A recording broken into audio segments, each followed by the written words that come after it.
get started, we do have grounds rule, which you, just to make sure everybody just sticks to these rules and obeys them, and it'll be fine. The main rule, pretty much the only rule actually, is just respect scarecrows. I know they're not scary, you know they're not scary, but the farmers work so hard on them. They're just up all night, just stuffing hay into empty bags, thinking like, I'm gonna Stephen King these birds to death. This is gonna be fucking phenomenal. I'm gonna have the safest field on earth, and then the crows don't give a shit. But the farmers just believe in themselves, and we want to respect that. So if anybody holds a scarecrow up to you throughout the course of the show, just please do us a favor and just go like, whoa! And we'll know it'll be like bullshit, but the farmers will feel really good about themselves. And if you just stick to that one rule, we're going to have a great time. All right. We're very excited to bring up our first guest. She is a representative of the Food Network. Thank you. Hello.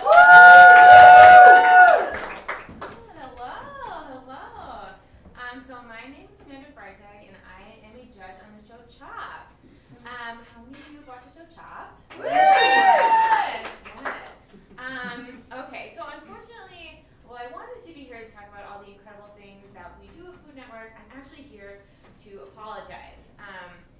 Unfortunately, we recently had a show that I'm very ashamed of. I just want to apologize for the show in which our host, Ted Allen, insisted on being a mystery box ingredient for everyone on the show. It wasn't good. We shouldn't have done it. Some of you guys might be asking yourselves, okay, but why is that a problem? Well, first of all, it just makes for bad TV. Like, a lot of our contestants had never used Ted Allen as a mystery ingredient before. So here are contestants. They opened up their mystery box to find dinosaur kale, cornflakes, bitter melon, and a photo of Ted Allen. Now, when Ted Allen saw the photo, he immediately jumped on to the stove and started yelling, "Cook me!" Which flustered them. For you, this woman had never used Ted Allen as a mystery ingredient before. Neither he, neither had she. This man had used it. Which, you know, it's fine, but it gave him an unfair advantage. So it wasn't super fun to watch. This is Ted sitting on food now. Also, Ted Allen was pretty hard to incorporate into a lot of the dishes, which threw a lot of the contestants off. So the first round was fine. Ted Allen stood very still. Very easy to use him. But then the second round, he ran away. And a lot of people don't know this, but Ted Allen is actually an Olympic level sprinter, so it's pretty hard to catch him. A lot of contestants wasted time chasing, and with 30 minutes on the clock, if you spend 20 minutes chasing him down, you're not going to be able to make a good dish. He hid in the pantry and stripped nude and kept yelling, "Come get me, you assholes, come get me!" And naturally flustered a lot of people. For instance, this woman, she spent a lot of time chasing Ted Allen, and then when she caught him, he fought back. But she wasn't prepared enough. It wasn't strong enough to really deal with that type of thing, so she didn't incorporate him into her dish. Also, this man tried to stab Ted, which, smart idea, but then he ended up cutting him off. And then he had to, see a medic. That took a long time. And then he got his own blood in it, so he couldn't even serve it. This is Ted Allen clapping after he lured a cameraman into a deep fryer. And unfortunately, a lot of judges were just hesitant to eat the food. Here are the judges. Aaron Sanchez refused to eat the food. Alice Shelley refused to eat the food. I wolfed down the food. I ate all the other judges' dishes. I liked my plate clean. It's a beautiful ingredient, and you don't want it to go to waste. And we really do understand the backlash. It was very unprofessional for Ted to eat the whole pantry while hiding. We had to censor language. We had to censor nudity. We had to mercy kill a game. And again, I really do want to apologize. Upside, we did change this man's life. I hope he can use the $10,000 to kind of fix whatever he saw that day. But also, it won't happen again. We've locked him up in the freezer. He's gotten extremely cold and slow. So you don't need to worry about it. Thank you so much.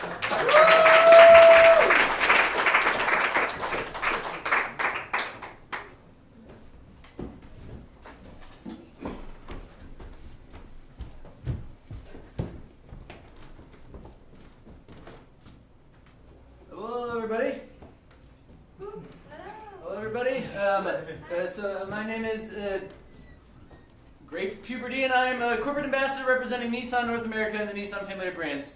And we are so excited to be sponsoring this arts-oriented event today in the city of Texas. So in the 395-year history of our company, we've always been a proud supporter of the arts, and we will continue to be a proud supporter of the arts as long as our founder, Rodney Nissan, is alive and well. Ladies and gentlemen, it is the beautiful man, Rodney Nissan. What a beautiful man. So Nissan is the largest automobile manufacturer on the planet, with over 400 employees and yearly profits exceeding $3 million. So you're probably all thinking here today, don't only widows and jackasses drive Nissans? But that is a massive misconception that cannot be further from the truth. The truth is that everybody drives Nissan cars, from Tavis Smiley to Big Hero 6 to Joe Cars Arnaev to people just like you. So why, you may be wondering, do so many young and famous influencers drive Nissan cars? And here are some of the reasons explaining why. 1, the jaw-dropping blue color. When people see the blue color, they cannot stop clapping.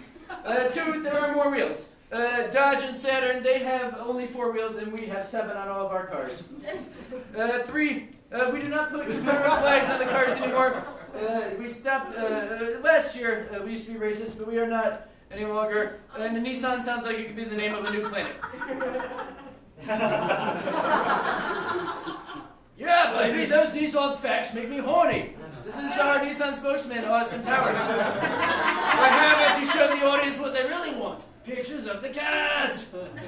All right, here are some of the beautiful pictures of Nissan cars. The Nissan Safe Iguana. Cool thing about this car, the horn is 600 times louder. It is a horn you can depend on. 2, the explanation name, it is exotic like an iguana, but safe like safety. The best of both worlds. There is a 7-foot long glove box. We moved the engine to the back seat to make room for the glove box. You can put your children, anything you need, whatever. The Nissan Lung. So lungs are what breathe air and give us life, and this car will give you life. That is how we arrived at the name. The car does make audible breathing sounds. It does this 24 hours a day, even when the car is off, to assure you that it is still working. It is no longer made of wood. We used to make our cars of wood, but it is made of something slightly stronger now. And there is a drawing of 5 in the trunk. This is the Nissan Jeff Bagwell. This car is excellent and dependable, just like 4-time LB All-Star Jeff Bagwell. The seats are shaped like baseball gloves. We were going to do this even if it weren't a baseball-themed car, and we do this in all of our vehicles. The Nissan Divorce. So it is French for race car, if you're not a polyglot. It is French for race car, and the engine is covered in motion trigger grenades to keep snakes from getting in there. And there is the restless spirit of an unbaptized child in the back seat, and if you're drowsy at night, his screaming will keep you awake. So that is all the cars we have right now currently, but maybe we will make more later. Alright. So on behalf of Rodney Nissan, Nissan North America, and the Nissan family of brands, I'd like to thank each and every one of you for joining the conversation with me today. If you'd like to learn more about Nissan cars, please visit www.welearnmoreaboutnissancars and look at pictures of them online.com. Or check us out on Twitter by searching our official hashtag cars. Thank you so much. Your world, your Nissan, your car, Nissan. Thank you.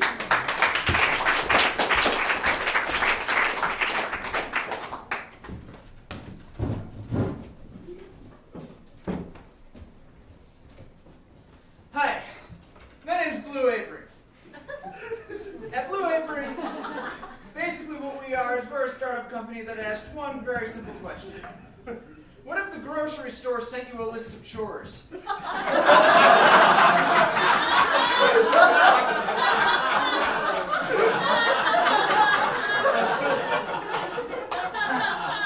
there we built an incredible company where we send you a big box of food that you have to cook, you goddamn idiots. Don't look at us. Things are going great for us at Blue Apron, but you might be wondering, many people have come up to me and asked, hey, Blue Apron, what have there been a lot of at Blue Apron? This is an excellent question, to which the answer is, of course, huge problems relating to hot dogs. To clarify, we recently sent people a recipe for something called the Strong Living Hot Dog. The Strong Living Hot Dog is a problem in that it's not a food that people make, and the recipe says leave a bowl of shampoo out on your front porch, and then the Strong Living Hot Dog who eats shampoo comes sprinting out of the woods to just gobble up the food that he loves. Now, just to clarify, the Strong Living Hot Dog is, as you might guess, a living hot dog who is A, strong, B, alive. He loves to flex his muscles in front of you. If you try to turn your head, he will follow your eyes, which is what the Mona Lisa does and nobody complains. But for some reason these days, when people want to not look at a Strong Living Hot Dog, they send us big complaint letters. The other big problem is that the Strong Living Hot Dog is ancient and has been alive for many years. For example, here's a police sketch of the Strong Living Hot Dog dug in 1940 when people were trying to find out who the Zodiac Killer was. Somebody sat down and described the Strong Living Hot Dog, and then somebody said, is this the Zodiac Killer? And they said, I don't know, I dreamed this Strong Living Hot Dog, and I wanted you to draw it for me. And so this is Tim from long ago. And here's, of course, a famous picture from the Yalta Conference in World War II. We, of course, have Winston Churchill on the left, President FDR in the middle, and President JFK on the right. Famous for being the only time that two sitting presidents and a vice president of the United States were all on the same battleship together. And many people have often wondered, what are they looking at out on because they're all standing on the shores of the sea, and they're wondering what are these guys looking at? And of course, they were staring at the ocean, and a Greek pillar came slowly out of the ocean, and standing atop the Greek pillar was the Strong Living Hot Dog, flexing his muscles, and that's why they're all smiling. And of course, for the duration of that time when the Strong Living Hot Dog was visible, FDR could kick his legs around. And he used it to move all sorts of cans around. He loved to make piles of cans with his legs.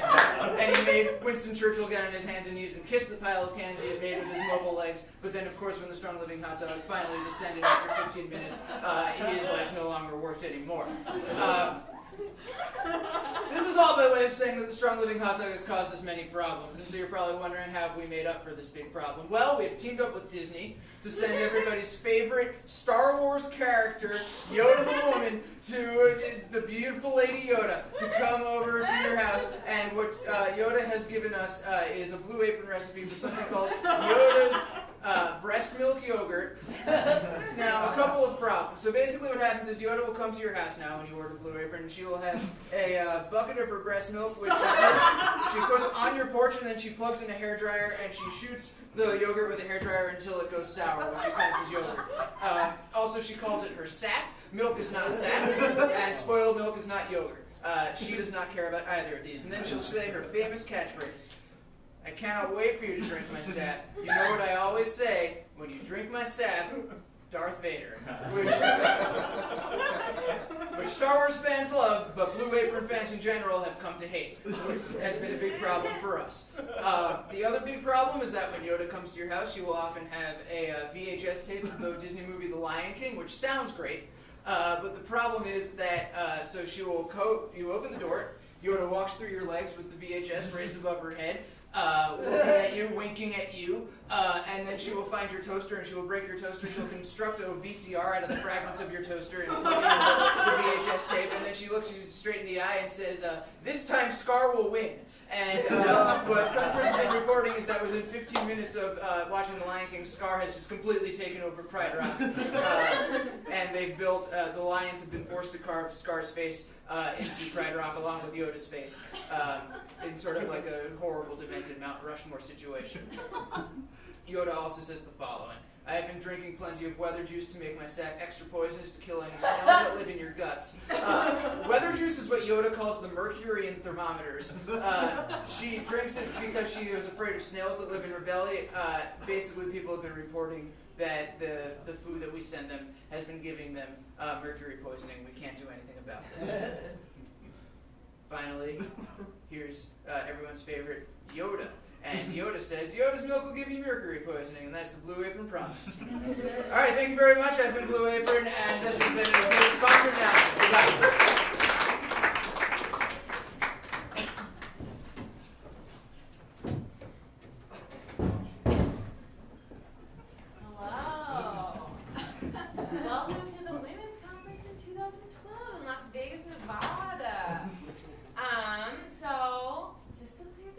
I'm the first woman to have my entire body surgically modified to look like a lizard. I'm here to empower women all over the world. Some of you might be asking, why would you surgically transform yourself this way? Well, unfortunately, lizard men are a bit of a boys' club right now. And I want to be an example for young girls. Because for years, modifying your body to look like a lizard was something that only men did.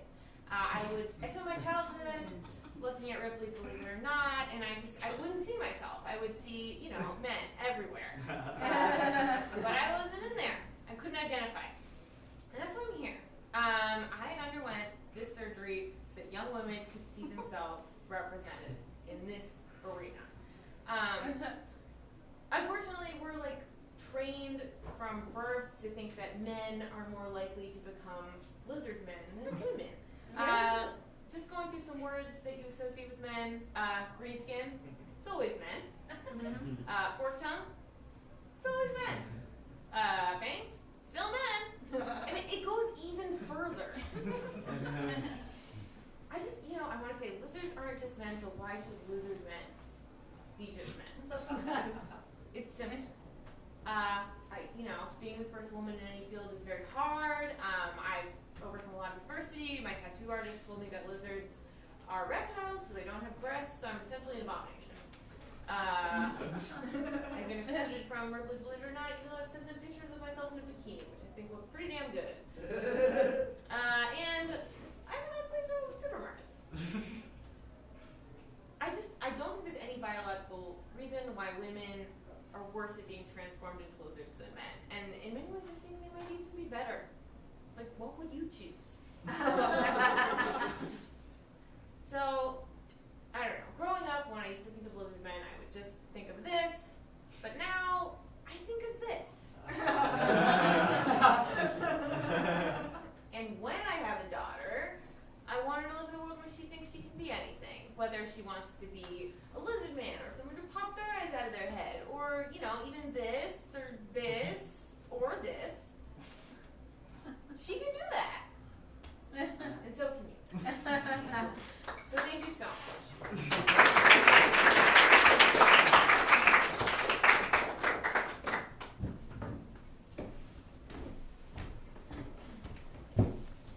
Hello, everybody. Welcome again. I have some really bad news. We've learned some very bad things from the last time I was out here and up until now. We have learned today that Rodney Nissan, the founder and CEO of Nissan, he has died. He has passed away. He died from farting to death at church. It is very sad. Yes, let us celebrate this great man. It is particularly devastating to me. He was not just my boss. He was my hero and my grandpa and my god and my sex god. And I thought he was invincible, but apparently even the elderly can die. So this sobering realization has forced me to consider my own fleeting mortality. And as a result, today I am making a vow to begin living every day like it is my last. So in that spirit, I have decided that I thought I would share my bucket list with you guys of the things that I would like to do before I die and go to hell. Okay, so here are the things I will do before I die. 1, I would like to drive a train on the road like it's a car. 2, I would like to teach Coco the gorilla the referee signal for touchdown, but tell her it means I'm sad. I would also like to maybe get her dolled up and take her to prom. Who knows? I would like to lead a stampede of chubby babies through a cathedral on Easter morning. I would like to smoke some reefer and look at some otters. I would like to achieve the level of wealth where I have zero self-consciousness about buying a weird impractical 3-wheeled car that makes me look like a jackass. And I would like to lie awake alongside my Lord Rodney Nissan in his golden mausoleum. I'd like to hold his hand and savor his stink. Maybe peek at how big his penis is. Sneak him out of the country on the eve of Toyotathon when the full moon will guide our path. Abscond to his villa in Panama. Spend lazy days at night curled up next to him on the waterfront cabana bed, sharing all my secrets and dreams. It's just me and you forever, I whisper in his ear after one too many Malbecs. Forever, just like the safety and dependability of new and pre-used Nissan vehicles, he says. You're alive, I gasp. Your love brought me back. He slowly extends his hand towards me, revealing an old, rusted brass ring. Rodney, why does such a wealthy man like you have such a shitty ring? Rodney just smiles. Suddenly, a brilliant white light bursts from the ring and projects into the sky, illuminating the stars and galaxies. This shitty ring, he says, is the Nissan ring of life. And as long as you continue to love Nissan cars with all your heart, this ring will continue to keep me alive, and it will shine. You kiss. The sensation of his superhuman lips is so electrifying against your own that you start diarrheaing everywhere. But it's okay. Rodney uses his magic to clean you up. And it's the happiest you've ever been. And, well, folks, anyway, that's about it for the bucket list. If there's time, I may go skydiving. Thank you so much. Let us all mourn this great man.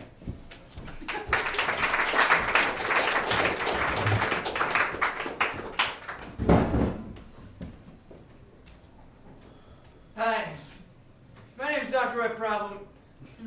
My presentation today is called Jim Henson Stole From Me. Now, you're probably looking at me and you're wondering, who could possibly am? This is a good question. I am White Problem. My net worth is $2 million, and I am famous for my situations and disasters. Now, you're probably looking at me and you're wondering, what did happen? I will tell you what happened. Jim Henson, the shit man, stole from me the idea for a children's show called Sesame Street in 1967. Now, just as a bit of context, here's Jim Henson. As you can see, he was born on September 24th, 1936. And he went to hell on May 16th, 1990. Now, here's me in Berlin in 1961 playing with my band, the Quarrymen. There's me. That's when I had the idea for a show called Child Canyon. Now, of course, the problem is that Sesame Street is clearly plagiarized from my idea for an educational television show called Child Canyon, which is a much better name, because when you hear the name Child Canyon, you know both who it is for, children, and where it takes place, a canyon. When you hear the name Sesame Street, all you know is that it takes place in the road. This is an inferior name. Now you're probably wondering, what problem? Do you have proof? Yes, I have proof. Thank you for asking. Here's the proof. I don't know who those are. Now, Exhibit A, the Sesame Street theme song. We all know the famous Sesame Street theme song. It goes like this. Sunny day, chasing the clouds away, on my way to where the air is sweet. Can you tell me how to get to Sesame Street? Clearly plagiarized from my theme song for the show Child Canyon. Let's break this down line by line. First line of the Sesame Street theme song, sunny day, sweeping the clouds away. Clearly stolen from my opening line of my show. It's so hot. The sun is a tyrant, and the sky itself is frightened. Line 2, on my way to where the air is sweet. Very clearly taken from my line. I will take you to a place where every gas tastes like sugar. Final line, can you tell me how to get to Sesame Street? I will force you to surrender the map to Child Canyon.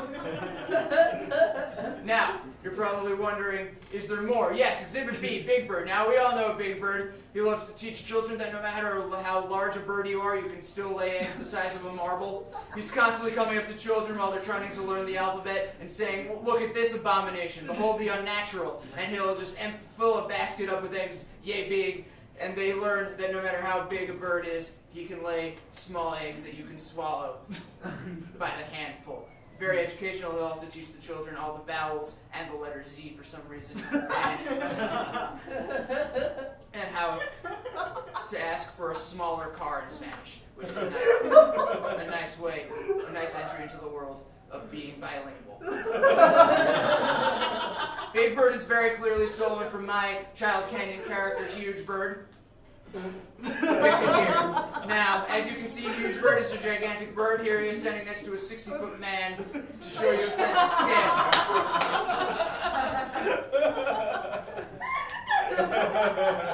Huge bird's main job is to teach children that if you're too big of a bird, your eggs crash on the ground no matter what. And so he'll lay an egg and the egg will plummet hundreds of feet and splatter on the ground. And then he says, I should not have done that. I should not have been able to lay these eggs. And then he will say, every letter is the letter D. And then he will leave.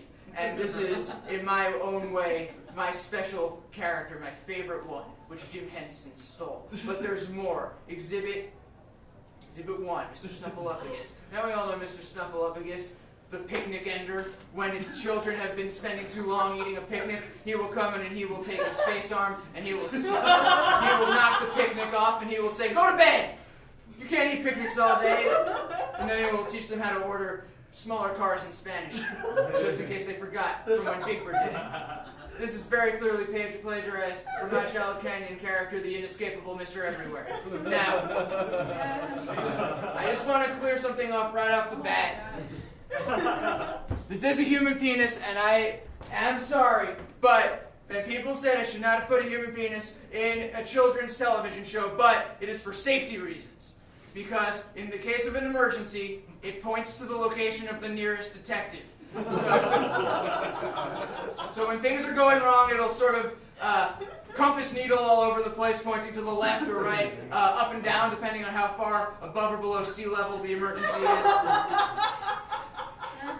It also has, of course, his long face arm, which he will use to teach children two things. The first is, so basically when children are sleeping, he will sprint across the lawn, and the parents of the child are waiting on the front porch saying, come on, keep going, get out of the woods, go on, teach your kid a thing or two. And the skippo Mr. Everywhere is sprinting across the lawn, and then he'll sort of grappling hook his little face arm around and throw it through the child's bedroom window. It'll break the glass, and the child sees it. He gets down on his hands and knees, and he presses the lips, the human lips. He presses it up against his ear, and he will whisper the secret of how to order a smaller car in Spanish. And this is the beautiful entry into the world of being bilingual. And then the child will give the human lips a little kiss, a very normal educational kiss, and then he'll throw it back out into the yard, and then the skipper Mr. Everywhere will run back into the woods.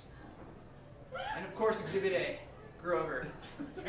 Grover, of course, the first character on TV to ever have basically a pretzel-shaped spine, as you can see here in this picture. And Grover is very clearly stolen from my character, Unthinkable Jason. Now, just a couple of things. I know you're thinking, and these are not penises, these are microphones, which the Unthinkable Jason puts down snake holes so that snakes can speak into them and tell children what it is like to live underground. Basically, Unthinkable Jason leads a bunch of children into the forest, and the children say, no animal can live underground, and Unthinkable Jason says, oh, you will eat those words, you idiots. Just check this out. And he will squat down, straight down, and dip his microphones into the ground, and the snakes will tell the children all about what it is like to have a subterranean lifestyle. And he has two of them, just in case the snake has a snake wife that wants to chime in with just a couple of other things about what it's like to lay eggs underground. Very educational. And of course, just one other thing, this armband here, this is not a Nazi swastika, this is just a poorly drawn number 35, which appeared in the Child Canyon episode, Some Numbers Are Divisible by 7. Anyway, thank you very much for listening to my complaint. Jim Henson is a plagiarist, and good night. And that's the whole show.